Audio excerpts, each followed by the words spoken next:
Have you ever been busy and had an important call, but didn't notice it, because the phone screen was off? Don't worry, in this video I will give you the perfect solution, so you never miss an important call again. Here's the tutorial. First of all, open the settings on your Android phone. Then open the notifications menu. Continue opening lock screen notifications. Then turn it on, if the position is off. Then in the Show Content section, tap the settings.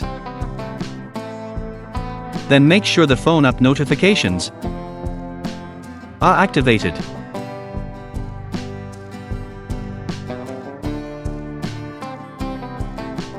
Also activate the Show Content when unlocked section.